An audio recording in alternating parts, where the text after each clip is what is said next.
dividido entre dois candidatos. Dilma Rousseff e Aécio Neves brigam voto a voto numa das disputas mais acirradas da história de nossas eleições. Aécio Neves, do PSDB, tem 52% dos votos válidos. Dilma Rousseff, do PT, aparece com 48%. Nesta semana, Aécio fez campanha em São Paulo, sempre ao lado de Geraldo Alckmin e José Serra. Ganhou apoio de prefeitos do estado de São Paulo e de outros estados.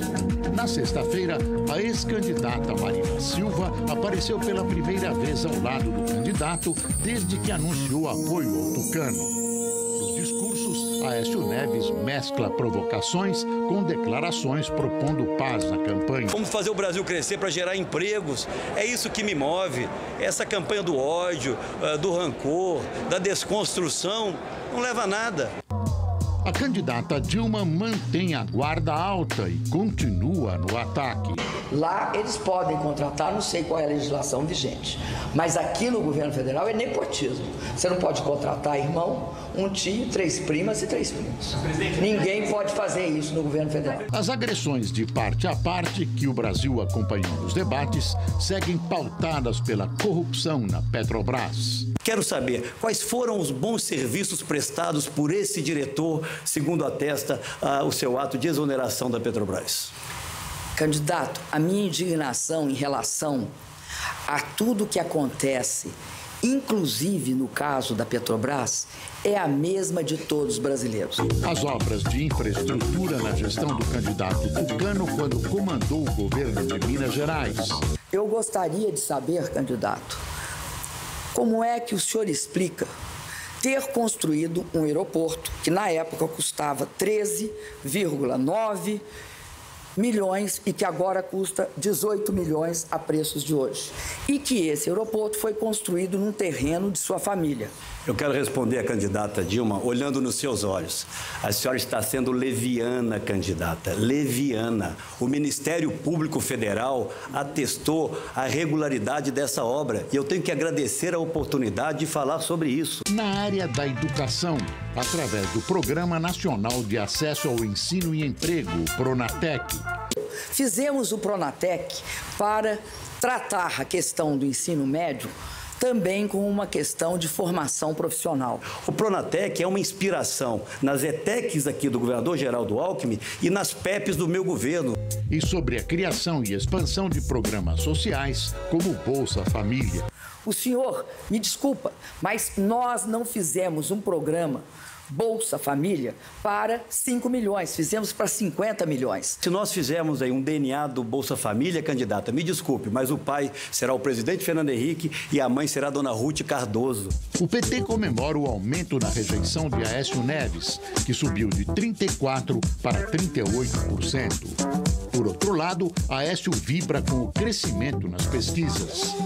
O Datafolha mostrou que 9% dos eleitores brasileiros definiram o voto no primeiro turno no próprio dia da eleição presidencial. O levantamento aponta ainda que outros 6% escolheram o candidato apenas na véspera do pleito. Para falar sobre os números e as projeções da última semana da campanha para a eleição presidencial, o Canal Livre recebe o cientista político Antônio Lavareda e o diretor do Datafolha, Mauro Paulino.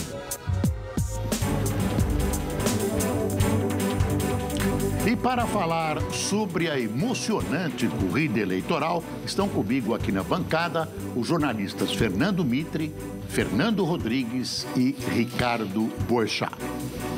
Paulino e Lavareda, boa noite, prazer em recebê-los mais uma vez aqui na Band, no Canal Livre. E tem uma pergunta absolutamente simples: é possível prever a uma semana da eleição quem ganha essa disputadíssima eleição? É muito difícil, Boris. Aliás, as previsões e os prognósticos no primeiro turno já ficaram bastante complicados. E há uma coisa de ineditismo nesse segundo turno que deve se chamar a atenção, né? Que merece atenção. É a primeira vez numa disputa presidencial no Brasil em que você, nos primeiros 15 dias da campanha eleitoral, tem nos dois principais institutos um empate técnico e, na verdade, você não tem curvas de intenção de voto. Você tem duas linhas paralelas ao longo desse período. Isso nunca houve entre nós e só uma vez, na eleição de 1989, no segundo turno, houve uma situação de empate técnico, com esses mesmos percentuais, 51% e 49%, Collor e Lula naquela oportunidade. É uma coisa rara nós termos, não é, inédita, como eu disse, nós termos uma disputa tão acirrada que explica parte desse tom elevado que a campanha adquiriu nos debates e também na televisão e no rádio, na propaganda normal, nesse período. E em 89, que é a eleição que mais se aproxima, né, esse empate só se deu no final do segundo turno. A primeira pesquisa deu 10 pontos de vantagem para o Collor sobre o Lula, né, no segundo turno. E aí a diferença foi estreitando. Dessa vez, o empate surge já desde o início do segundo turno. Em 89, nas urnas, não houve essa situação próxima. Daí Collor se distanciou na última hora. 47, né? Uma coisa no final. Que não chega a ser também uma diferença tão significativa. Em segundo turno, não, porque quando um perde, o outro ganha. Depois do primeiro debate, né, que foi em Pool, o Lula praticamente encostou no Collor. Foi no segundo debate que a coisa piorou para o Lula. Como explicar que a pesquisa Census mostra uma diferença gigantesca em relação ao Ibope e ao Datafolha? Eu não posso falar sobre pesquisa de outros institutos. Acho que essa pergunta tem que ser feita para o diretor da Census, que é o Ricardo Guedes. Professor, eu queria te fazer uma pergunta que eu acho fundamental, que é o seguinte: tudo indica que essa eleição vai ser decidida pelos indecisos. São 6%. Nós temos 42% de voto cristalizado para um, 42% cristalizado para o outro, e tem ali 6% de indecisos. Eu acho que estamos caminhando para esse núcleo decidir quem vai ser o presidente do Brasil. E na última pesquisa do Datafolha... Deixa eu só pegar uma caroninha. E aí é o seguinte, o que esses 6% estão esperando para decidir depois de uma campanha que já tem quanto tempo, Fernando? Já tem meses. Meses. Não, mas aí... Qual é aí o perfil desse carona. Indeciso? Mas aí eu vou pegar outra carona. No primeiro turno, 9% dos eleitores decidiram no dia. Sim. Pois é, mas qual é o perfil desse indeciso? O que É um perfil, são eleitores menos escolarizados, com menor renda, é um perfil mais próximo do eleitorado de Dilma. E na última pesquisa do Datafolha, nós observamos que a gente fazemos um estudo de potencial de voto. Eleitores com alto potencial, médio potencial, enfim, de votar em algum candidato. Entre os indecisos, há 13% de alto potencial para Dilma e 6% de alto potencial para Aécio. Então, há uma leve tendência de que os indecisos se decidam por Dilma. Agora, são 13% de 6%. Quer dizer, é algo que resulta em algo próximo de 1 ponto percentual no final, o que no total de significa, votos. então, Mitri, respondendo objetivamente, eles podem não ser decisivos. Eles, não, qualquer coisa agora, qualquer 2% aí decide. Em um cenário desse inédito, de disputa empatada desde o início, qualquer coisa de detalhe pode decidir. Só para a gente ficar nesse campo aí dos indecisos, Fernando. Então, os indecisos agregam uma possibilidade mínima de para lá ou para cá.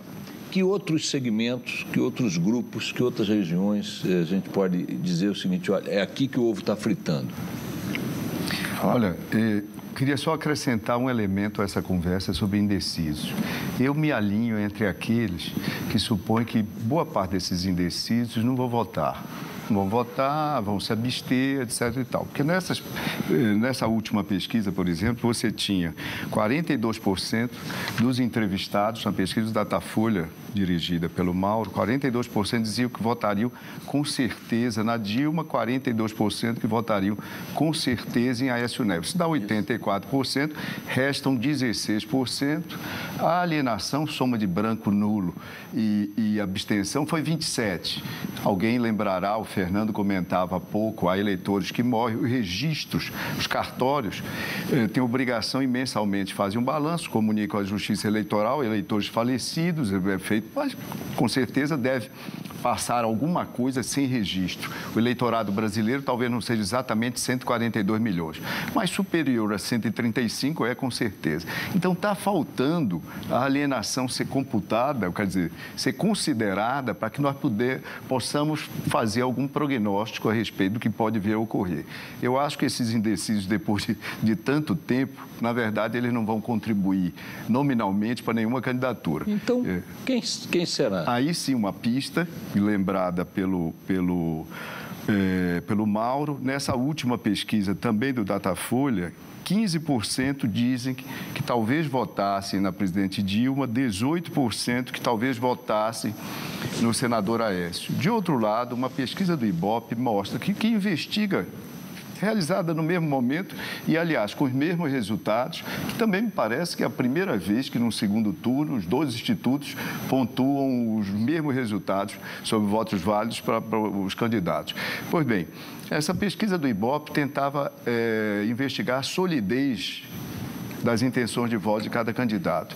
E aí a votação, as intenções de voto da candidata Dilma apresentavam um pouco mais de solidez em relação às do candidato Aécio. Ou seja, de um lado, e isso é só para mostrar como o processo é contraditório, de um lado, há uma disposição um pouco maior, né, de que, relativamente, pessoas menos, né, com uma intenção de voto menos sólida, votem, né, venham a votar, venham a preferir o candidato Aécio, e, de outro lado, entre os já eleitores, há menos solidez exatamente do mesmo candidato Aécio. Mas, Mauro, aí tem um dado também que me parece bastante objetivo e concreto, que é o crescimento da rejeição do Aécio. Falar sobre isso.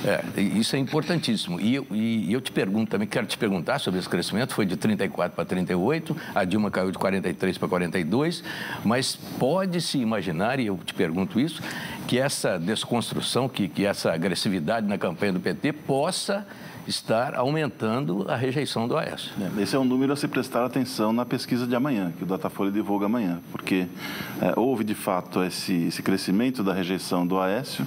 Dilma ficou praticamente... Perdeu um. Perdeu não, ganhou, né? Era 43, caiu para 43. Caiu um pouquinho a rejeição, mas, enfim, na margem de erro. Então, há esse detalhe que no da segundo pesquisa turno que é importante. E como o Lavareda lembrou bem, desculpa, mas o segundo turno é muito mais uma tentativa de aumentar a rejeição do adversário do que de tentar conquistar votos. Daí o porquê, se vocês me permitem, é exatamente por isso que a gente está vendo essa carnificina aí nos debates, na propaganda, porque como eles estão empatados, como a campanha é muito curta, perguntei para todos os marqueteiros ali, pelo menos os principais envolvidos, a chance de em 10 dias você falar, olha, eu vou fazer uma campanha propositiva e vou dizer aqui como é que vai ser o meu plano para a educação e vou ganhar votos. É muito difícil você conseguir convencer na base da campanha propositiva. Então, o que os dois estão fazendo agora é o seguinte, é tentar aumentar a rejeição, como o Mauro falou, tentar fazer com que se o sujeito que está votando para o Aécio, né, a Dilma, pare de votar no Aécio, o Aécio fazer com que quem está votando na Dilma pare de votar na Dilma, não precisa nem votar, dá o voto para ele, mas deixando de votar já é uma vitória, porque são votos isso é palpável, isso que o Fernando está dizendo, esses que podem deixar, que eu chamo de franjas, isso é palpável Porque a campanha de desconstrução mútua é muito violenta e pode criar alterações.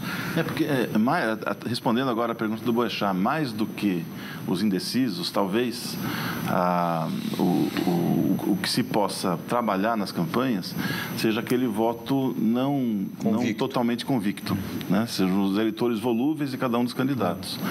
A rejeição no Datafolha, a diferença da rejeição, que é isso que é importante entre os dois candidatos, era de 9 pontos, caiu para 4 pontos. E a chamada rejeição clássica, que é aquela pergunta de qual dos dois candidatos não votaria de jeito algum, no Ibope a diferença era de 8 pontos, penúltima pesquisa, e foi reduzida para 1 ponto apenas, 36 a 35. Quer dizer, as rejeições estão se encontrando. E as curvas de rejeição estão convergindo. Na verdade, todos os números estão convergindo, todos os resultados de pesquisas estão apontando para uma situação cada vez mais... E esse processo de desconstrução, de aumento de rejeição, ele às vezes acontece muito rápido. É como um rastilho de pólvora. A gente viu no primeiro turno, a Marina caía 2 pontos por pesquisa, de repente começou a aumentar, de repente ela desabou. Ela acabou, se desmilinguiu. E é preciso lembrar que esses números são todos referentes à semana passada. Última quarta-feira. Dia 15, né? Antes da elevação do tom da campanha. Nós tivemos, depois da pesquisa, o debate do SBT, a pesquisa Ibope e a pesquisa Datafolha capturaram parte um dia depois do debate da Band. Deu a largada. Captaram as primeiras repercussões. Que sinalizou que o tom ia ser esse mesmo, que a pancadaria, o pau ia cantar. Depois tivemos o debate do SBT, que confirmou essa tendência indicada no debate da Band de que o pugilato ia comer solto. Estamos tendo nesta noite o debate da Record e temos ao longo da semana o último dos 4 debates nas redes de televisão, que será o da TV Globo. Eu queria saber o seguinte, o TSE entrou em campo anteontem, sexta-feira, o Borzi, já mandou tirar do ar duas propagandas mais hostis. Melhorar o clima. A da Dilma, falando do bafômetro não soprado pelo Aécio. E dos aeroportos. Dos aeroportos eu não vi. Sim. Mas, enfim, tirou. E a do Aécio falando do irmão da Dilma, que não teria recebido e não ia trabalhar na Prefeitura de Belo Horizonte. Eu queria saber o seguinte, restando, a partir da noite de hoje, um só debate, com o TSE parecendo que quer segurar um pouco, chaleirar um pouco o tom. Você ainda assim vocês acreditam, enfim, que ambos tentarão investir ainda nessa linha da pancadaria, dedo no olho, cuspe na cara e tal? Parece que o debate de hoje foi mais mais calmo. Mais ameno. Olha, Boechat, a minha opinião a respeito é que sim, eles vão tentar fazer o que for possível de ser mantido no ar.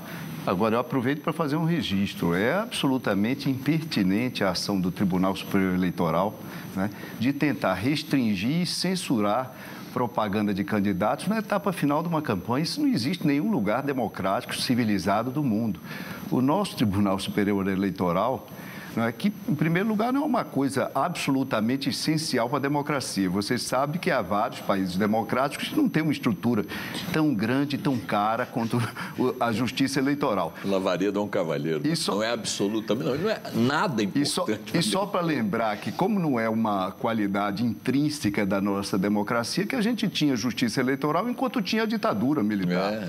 Então, colocando isso de lado. Mas, afastando essa consideração, é óbvio que os candidatos vão tentar e vão continuar a ser críticos.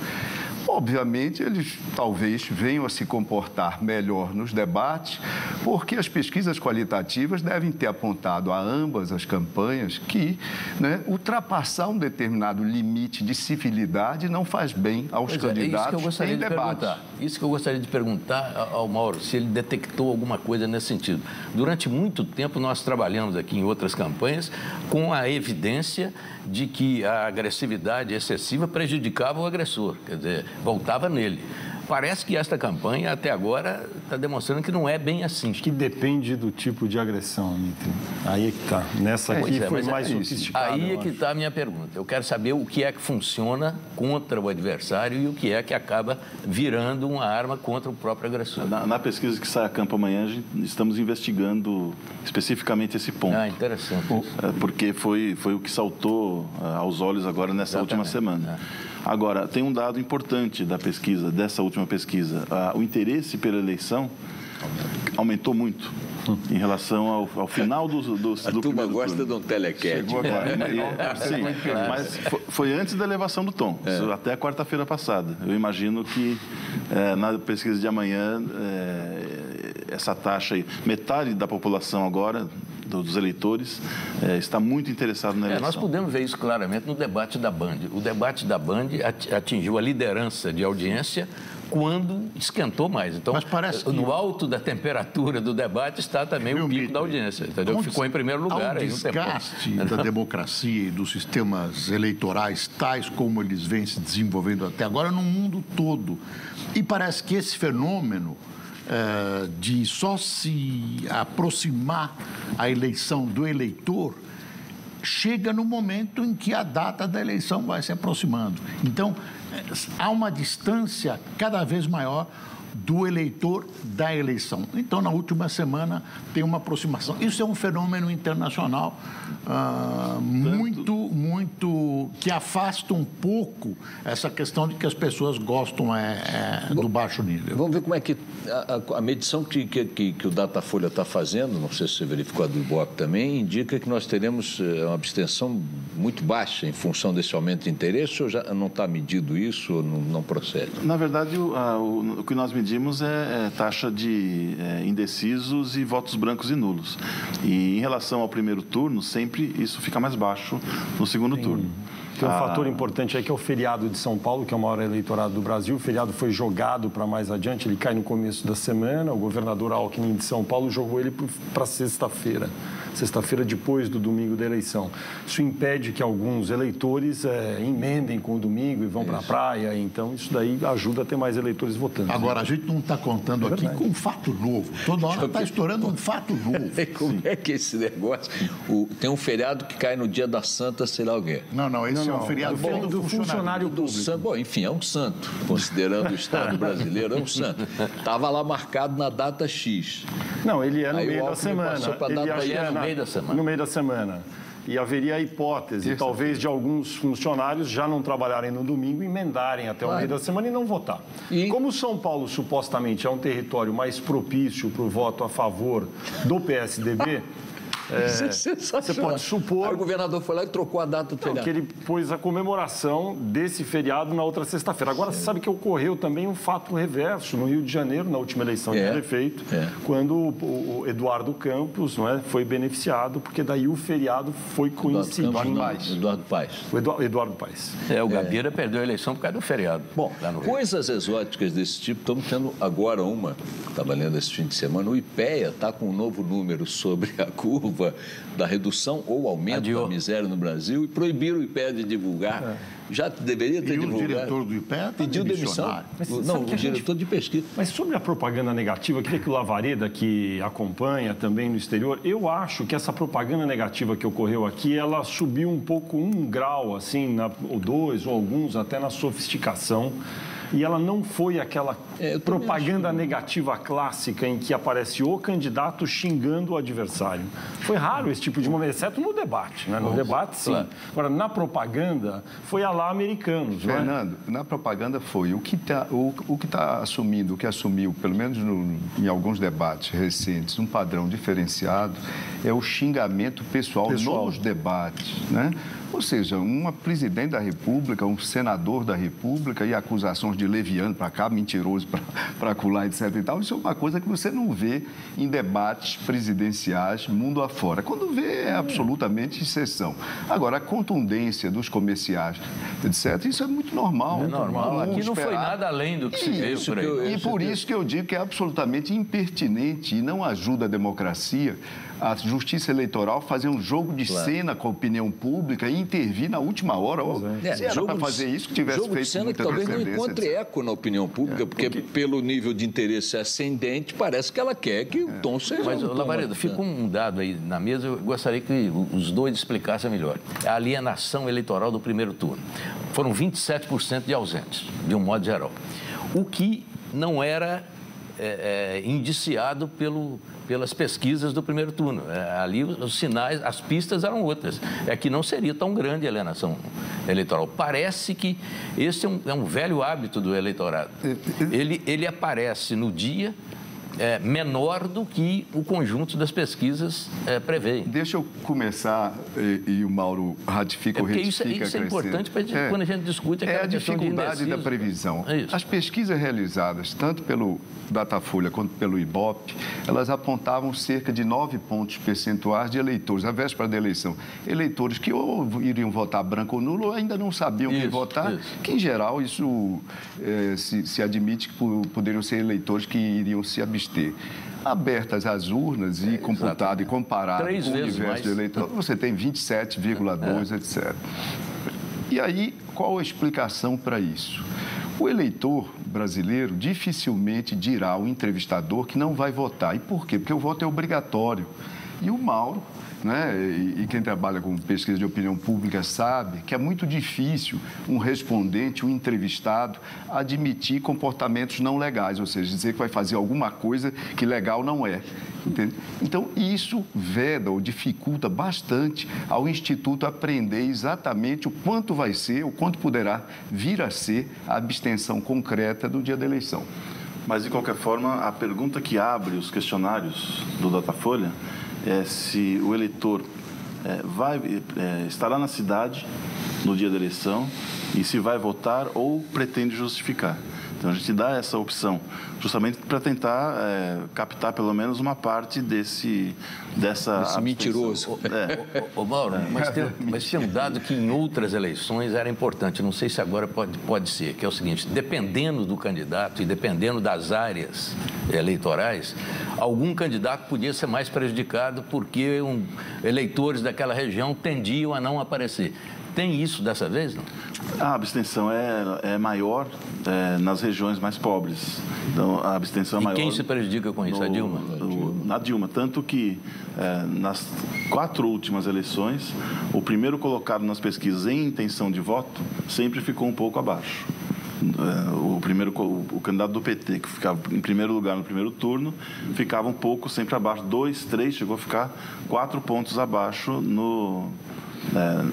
na concretização do voto. Então, Mauro, só para pegar aqui 2 dados estatísticos aí já mensurados na pesquisa. Primeiro, que no universo de indecisos, a tendência de votos é mais Dilma, ou a tendência subjetiva, né, já que eles são indecisos, é mais Dilma do que Aécio. Até porque é um eleitorado mais parecido com o eleitorado da Dilma, classe econômica e nível educacional. Agora você está informando outro dado potencialmente favorável a Dilma. Na abstenção, como é que se chama mesmo, Barbaridade? Alienação. Brancos, nulos e abstenção. É o nome técnico. Os alienados, dentre os alienados, também o perfil é um perfil mais favorável a Dilma. Quer dizer, se eles... Não. Sim? Não, mas aí é o contrário. Desfavorável. Desfavorável. Bom. São mais eleitores parecidos com o perfil dos eleitores de Dilma que deixam de votar. Não. Então eu continuo na linha de raciocínio. Significa que se houver uma redução do número na alienação, a tendência é que a Dilma seja favorecida. Sim. Aí você está invertendo o raciocínio, porque se houver a alienação que se espera, a Dilma vai ser prejudicada. Não, mas como a gente está vendo um aumento no interesse do eleitorado função das coisas... Pode ser, é uma maneira de ver as coisas. Agora, nessa linha, quer dizer, ela tem a possibilidade de aumentar a alienação é nula, né? Não vai ser mais de 28%. Mas tem um dado de primeiro turno, né, que eu acho que é muito importante. A Folha publicou no domingo passado um mapa dos votos nulos separados dos brancos. E nós vimos pelo mapa que é muito diferente a distribuição. Os votos nulos mais concentrados no Nordeste e no Norte, e os votos brancos mais concentrados no Sudeste, Sul e Centro-Oeste. O que nos faz crer que boa parte dos votos nulos no primeiro turno são decorrentes de erro do eleitor. Claro. Erro na urna, erro ao tentar digitar o número nervoso do candidato. A chance diminui agora de ocorrer. Diminui, no segundo turno é mais simples. Tem um outro dado bastante curioso, não sei se o Mauro viu isso. Na pesquisa Datafolha, de véspera da eleição e o resultado da eleição, menor taxa de, digamos, erro ou diferença entre a soma de desvios dos 3 candidatos, votos válidos, e o resultado das urnas foi Nordeste. Apenas um ponto discrepou na votação dos 3 candidatos a projeção de votos válidos do Datafolha na véspera da eleição e o resultado das urnas. A discrepância no total do país, por vários motivos que já foram explicados pelo Datafolha e de absoluta compreensão, foi de 13 pontos. Agora tem um outro dado importantíssimo na última pesquisa do Datafolha, certamente vai ser atualizado agora, eu não sei que forma vai tomar, que é o seguinte: o eleitorado da Marina, na última pesquisa, 61% dos eleitores da Marina iriam para o Aécio, 19% iriam para a Dilma e 10% só votam na Marina. Se não tem Marina, não tem outro candidato. Onde estão esses 10 agora? Vamos ver. Acho que a pesquisa de amanhã, tomando um açaí.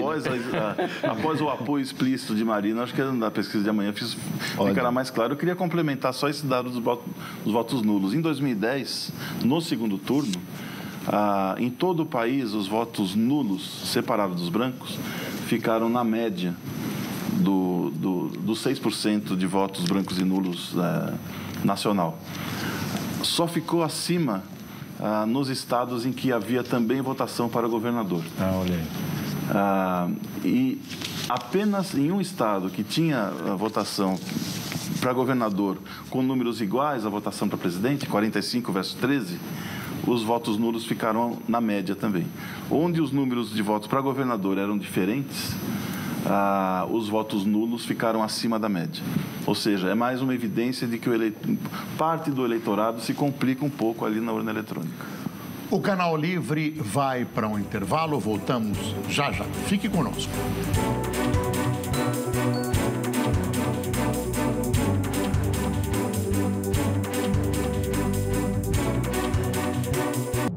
Canal Livre. E voltamos com o Canal Livre, que esta noite fala sobre a reta final da campanha presidencial. Mauro Paulino, quando é a próxima pesquisa Datafolha, além dessa que vai sair amanhã? Faremos o próximo campo terça, amanhã sai a primeira, depois outro campo terça e quarta para ser divulgada. Todo o campo vai ser amanhã? Todo o campo amanhã, com divulgação amanhã mesmo. 4.600 entrevistas, uma pesquisa nacional. Depois outro campo na terça, com divulgação ainda a ser definida, se na própria terça ou na quarta, e outro campo quarta e quinta. Mauro, se não me falha a memória, o Mitre comentou comigo, vocês fizeram uma pesquisa com 13 mil entrevistas? Chegaram a fazer? Chegamos a fazer com 18 mil. São três pesquisas que vão sair. Depois a última pesquisa a ser divulgada no próprio sábado. Mas o Boechat está levantando essa questão aí. Qual a diferença entre a pesquisa com 18 mil e agora com 4 mil? Uma é menos confiável que a outra? Não, com 18 mil são as pesquisas nas quais a gente expande a amostra também em alguns estados para medir intenção de voto para governador.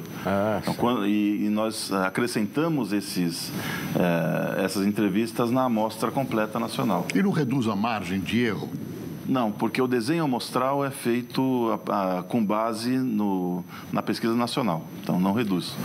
A gente só consegue uma base melhor para ter leitura por estado. Lavareda, você aceita responder uma pergunta sobre feeling, sobre o seu feeling? Não? O que você acha que vem nessa pesquisa do Mauro Paulino? Não sei. É muito difícil. Só como curiosidade para o espectador, hoje eu conversei com pessoas da campanha do PSDB e do PT. Eu também. Eles têm trackings. Trackings são pesquisas feitas dia a dia, médias móveis. É uma coisa tecnicamente não muito complicada, mas levaria muito tempo para o espectador entender. Mas, pois bem, pesquisas diárias, digamos assim, sintetizemos. O tracking do PT, a informação que tive, atribuía uma diferença positiva para a candidata Dilma, entre 2 e 4 pontos. E o tracking do PSDB, por sua vez, atribuía uma diferença positiva para o candidato Aécio entre 2 e 4 pontos. Exatamente. Então, quer dizer, permanece o empate. Eu prefiro aguardar a resposta que o Mauro Paulino vai nos dar amanhã com o Datafolha. Mas mesmo assim, só para ficar nesse número, Fernando, qual é a margem? Tem margem de erro esse tal de tracking? Tem também. Qual é? Tem, ou seja, com margem de erro, maior que dando quase empate. Quer dizer, estão dentro da margem de erro. Tracking a gente ouve, tem uma anedota na campanha que é igual cabeça cabeça de bacalhau. A gente sabe que tem, mas nunca vê. Nunca vê. Só o pessoal das campanhas tem. Agora, queria deixar registrado aqui que a primeira pergunta aqui da nossa mesa foi a do Boris, para o Mauro e para o Lavareda, e até agora não houve resposta. Né? Porque não é uma pergunta simples. Amanhã à noite eu respondo, depois da pesquisa do Você acha que de amanhã à noite vai dar para responder? E se der empate outra vez? Eu acredito que se der empate, aí essa eleição vai para a imprevisibilidade absoluta e os últimos debates, o último debate vai ser extremamente importante, etc. Mas é muito difícil. Vamos lembrar a singularidade, né? O primeiro turno já foi absolutamente singular, mas nunca. Se você pensa, inclusive, não sei a visão do Mauro a respeito, se você lembra de outras eleições presidenciais, França, Chile, Estados Unidos, países onde, em geral, as disputas são apertadas. Esse padrão nosso, 61-39 de 2002, 2006, isso não existe. Isso acabou. Mesmo 56, 44, bem observado, Mitra, eu acho que esse padrão de disputas acirradas veio para ficar. O Brasil provavelmente vai nessa direção. Aliás, esse é o padrão. Última eleição americana, assim. As margens são apertadas porque os dois grupos políticos principais têm proporcionalmente o mesmo tamanho. O que muda são as circunstâncias, eleição a eleição. Isso se mantendo, né, um empate dessa forma, é muito difícil. Por exemplo, o Ibope, o Datafolha mostra que a candidata Dilma ganha entre as mulheres, óbvio que na margem de erro, e perde no segmento masculino. O Ibope, que apresenta o mesmo resultado total, aponta que o candidato, o senador Aécio, ganharia nos dois contingentes, nos dois gêneros. Ou seja, margens de erro permitem esses pequenos desencontros e é muito difícil fazer prognóstico. Mas aí talvez a gente deva discutir aqui os temas de campanha. Não é possível que os temas não tenham uma certa influência. Entendeu? Quais são os temas mais fortes? Por exemplo, a inflação. O debate da Record entrou na inflação logo no primeiro bloco e tal. A inflação nas manifestações de junho era um dos assuntos que mais incomodava aquelas multidões. Afinal, a inflação tem peso ou não tem nessa campanha? Tem peso como em todas as campanhas, mas menos do que em eleições anteriores. Menos, né? Eu acho que hoje divide a preocupação do eleitor com a exigência por melhorias nos serviços públicos, especialmente saúde e violência, segurança pública nos grandes centros e eu sinto falta disso nos debates. Mauro e Lavareda, numa das conversas nossas ainda no primeiro turno, a gente tratou aqui de um país dividido, um Brasil dividido. Ambos disseram que nós sairemos dessa eleição presidencial, e disseram isso no primeiro turno, divididos. Não que isso vá provocar uma guerra de secessão, não vai haver uma guerra civil, mas uma divisão muito acentuada do eleitorado e que eu acho, Fernando, não sei se você concorda, que está muito acentuada também nos humores dessa divisão. Não é uma mera divisão de eu voto em você e o outro vota no Lavareda. Não, é uma coisa assim de uma violência nas redes sociais. Nós estamos até fazendo muita brincadeira. Hoje mesmo eu recebi um desses troços de internet dizendo, olha, já que perdemos tantos amigos e tantos parentes nessa campanha, vamos fazer uma boa ceia de Natal para reconciliar. Vocês estão vendo que essa divisão primeiro se acentuou no segundo turno, se aprofundou. E depois, se ela é diferente de outras que já vimos em eleições no Brasil? Eu acho que não é diferente, mas está mais acentuada. E não é uma divisão do país por região, não é uma divisão geográfica. A divisão geográfica é uma decorrência da divisão socioeconômica. A classe média alta está muito definida e preponderantemente votando em Aécio. A classe média baixa e os excluídos, muito definida e votando preponderantemente em Dilma. Não é porque o governo federal está mais presente, por exemplo, distribui bolsas? Se não distribuísse, seria a mesma coisa? Tem uma correlação direta com isso. Não pode dizer que é pobre votando num e rico votando num. É rico que não precisa de bolsa, votando no Aécio, e quem recebe benesses do governo, votando o governo. São os mesmos eleitores do Collor. Os mesmos eleitores do Collor. As mesmas regiões. Mas tem uma diferença, que existe uma classe média intermediária, que foi a que mais ascendeu e que hoje representa 36% do eleitorado, a maior fatia, que está exatamente dividida, 50%, 50%. Meio a meio. Querem mais, digamos que quem está votando no Oeste nesse segmento, sim, que ascendeu durante o período PT... E aquela teoria dos quer mais, ascendem, o outro é grave. Mas é simplista e perigoso dizer que é ricos e pobres. O Brasil está cindido entre ricos e pobres.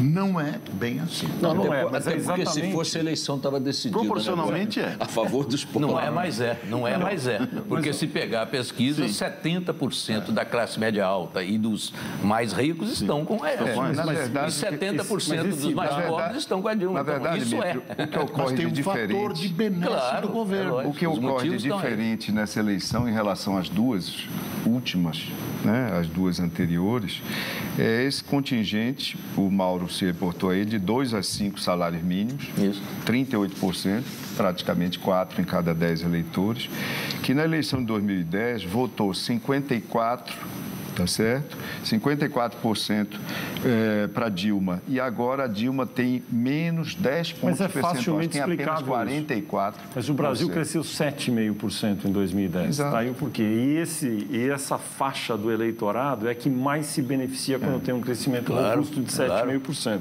Como agora não está crescendo quase nada, esses daí sofrem mais e ficam na dúvida, porque isso também é mundial, não é? A pessoa muda de classe social, se acostuma um pouco e fala, agora eu quero dar um passo adiante. E daí não é à toa que todos os candidatos dizem que eles vão mudar mais. Até o slogan da Dilma é mais mudança. Novo governo. E há outro fator importante, essa classe média intermediária é onde mais os jovens tiveram acesso à educação. Uma escolaridade cresceu e isso cria também um espírito crítico maior.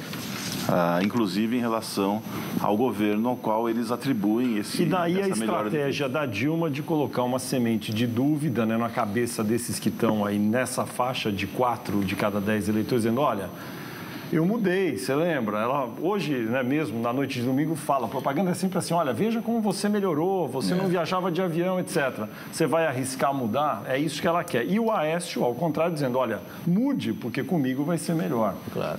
Vai ser essa luta até o final. E nessa última semana, outra temática que veio indiretamente é a questão das mulheres. Ou seja, o programa do senador Aécio hoje, o programa... Eu não vi o da noite, mas o programa da hora do almoço, muito voltado para o eleitorado feminino, eleitorado importante, não só o parlamentário, como também o PT tem explorado essa questão, e esse eleitorado é especialmente importante nos grandes centros. Nas cidades brasileiras com mais de 500 mil habitantes, a distribuição do eleitorado, ao invés de ser 52 mulheres, 48 homens, tá certo? Chega a 54 gênero feminino, né, contra 46 de masculino nos grandes centros. O Canal Livre vai para mais um intervalo, voltamos já já.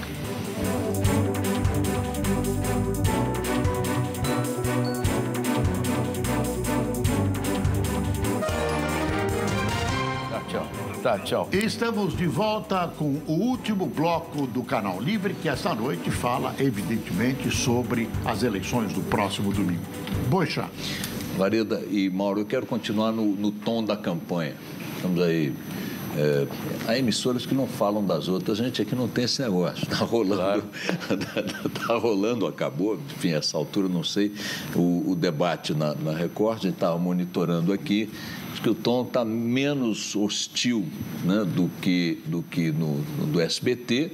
Graças a Deus. Eu não sou exatamente um avesso à pancadaria, não. Mas mantendo o que o debate da Band pioneiramente sinalizou, que ia ser menos hostil, mas não tá exatamente sereno. E eu quero ver se vocês concordam comigo no seguinte: a despeito de uma campanha batida, aguerrida e tudo mais, nós não estamos exatamente fora de um padrão internacional de campanhas, não, né? Não está havendo um pouco de frescura, um pouco de não mitoquismo aí, não? Eu concordo em linhas gerais com o que você coloca, Boixá. Acho, inclusive, que foi isso que provocou o que você chamou de frescura, foi isso que provocou essa intervenção tardia e descabida do Tribunal Superior Eleitoral nessa fase final. Acho que a campanha tem um nível de agressividade nos programas de televisão e nos comerciais absolutamente normal, eu diria até reduzido. O Estado de São Paulo fez um levantamento e chegou à conclusão que a campanha da Dilma utilizava 27%, 23% do seu tempo negativamente, a campanha do Aécio 7 pontos percentuais a menos. Então, isso é normal, isso não é problemático. O que chama atenção é a coisa dos debates. E eu volto a colocar isso. Nos debates, né, infelizmente, os candidatos têm perdido a medida, de certa forma. Né? E me lembra uma coisa, o Arthur Schopenhauer, o filósofo alemão, ele escreveu um livro muito interessante, 38 estratégias para você ganhar um debate, mesmo sem ter razão. A 38ª estratégia, depois de considerar todas as outras, que incluíam falácias, sofismas, todo tipo de truque, digamos assim, é o ataque pessoal. Ou seja, o ataque pessoal é o que resta quando você não tem o que dizer para um adversário. Eu acho que esse estranhamento que houve é por causa dos debates, que explicitou muito o contato ali, né? Parecia uma coisa que eles iriam, uma hora alguém ia levantar, ia chegar perto do outro e apontar o dedo na cara. Mas o que talvez incomode a todos nós é o desenho e o modelo do horário eleitoral que não favorece a um verdadeiro debate de ideias mais propositivas. Ele é desenhado para isso daí mesmo. Para um proselitismo pessoal, mentir à vontade, falar que o mundo é maravilhoso, quem está no governo fala isso, quem está fora fala que nada presta, e você não tem contraditório. Esse é que é o problema, aí é que precisaria ser alterado. Esse país dividido que vocês vê politicamente, ou eleitoralmente, eu prefiro dizer que não é nem uma divisão política, ele imporá a quem quer que seja o eleito algum tipo de ação de início de governo afirmativa para, não vou dizer neutralizar, mas, enfim, colocar-se como presidente de todos os brasileiros. Pelo que as pesquisas vêm indicando, das aspirações, das ansiedades, que ato primeiro te parece comum a Dilma ou a Aécio uma vez eleitos? Certamente terá que conquistar a outra metade do país, com autenticidade, propondo, eu acho que principalmente com segurança a manutenção da economia, da estabilidade econômica e dando propostas factíveis e sinceras sobre como melhorar os serviços públicos, especialmente saúde pública. Saúde é a principal reclamação do país. É o principal problema do país desde 2008 e os institutos vêm alertando para isso já desde então. Serviço público de modo geral e a saúde em primeiro lugar. Saúde em primeiro lugar. Tá. Ô Mauro, deixa eu te fazer uma pergunta. Nos estados onde não haverá eleição para governador, não tem segundo turno para governador, pode-se imaginar uma abstenção maior por isso? Eu creio que não, Lavareda. O que você acha? Eu acho que talvez estados do Norte, Nordeste, Centro-Oeste, sem eleição proporcional e sem eleição para governador em segundo turno, talvez um pouco. À medida que cai o nulo, mas aumenta um pouquinho a abstenção. Queria uma impressão de vocês. Eu só queria complementar a questão do que fazer o presidente. Perfeito. Lá queria colocar aí a minha... É difícil o presidente começar e ter condições de imediatamente melhorar a saúde, melhorar serviço público, etc. Tem que fazer um esforço, como o Mauro Paulino apontou. Mas, com certeza, o presidente vai dar um passo importante para reunificar o país, pelo menos o humor político do país, se ele fizer um gesto afirmativo, consistente na direção de uma reforma política. Estamos no finalzinho, eu queria fazer a seguinte pergunta. Como vocês veem, rapidamente, o comportamento da mídia nessa campanha eleitoral? Eu creio que a mídia tem refletido muito uma agenda, ou seja, ela, de certa forma, ela acompanha a agenda, ilumina a agenda. A delação premiada foi um ponto importante da agenda da mídia, sobretudo nesse segundo turno. Ao mesmo tempo, ela faz o que os teóricos chamam framing, né? Elas interpretam, enquadram, os veículos interpretam, enquadram, ressaltam mais os aspectos outros. Creio que no Brasil seria uma coisa extremamente valiosa se os principais jornais do país, principais revistas, assumissem claramente a preferência por determinadas candidaturas. Eu acho que seria um passo adiante, não é, significativo, inclusive para a valorização da relação entre mídia e público que a consome. Como em vários países. E se você me permite falar uma coisa sobre isso, Boris, eu acho que é um atraso civilizatório enorme o que existe no Brasil, na lei eleitoral, que obriga rádios e TVs a cobrirem campanhas de candidatos que não têm a menor representação da sociedade, como se gigantes fossem. Isso daí é que atrapalha a mídia, porque as pessoas assistem ao telejornal, acham que, enfim, aqueles candidatos são todos iguais. Desqualifica o conjunto. Quem manda fazer isso são os políticos que fizeram a lei, não são as televisões e os rádios. Eu chego a dizer que isso inviabiliza a cobertura no primeiro turno. Inviabiliza. Às vezes fica impossível cobrir. A lei não permite. Mauro, lidando com os principais veículos hoje, o que eu testemunho é uma preocupação muito grande com a isenção, com a tentativa de cobrir a eleição, mostrando sempre os dois lados. O Canal Livre de hoje fica por aqui. Nós agradecemos a presença do cientista político Antônio Lavareda, do diretor do Datafolha, Mauro Paulino, e dos jornalistas Fernando Mitre, Fernando Rodrigues e Ricardo Boechat. Muito obrigado. Até o próximo domingo com mais um Canal Livre. Vamos fazer uma...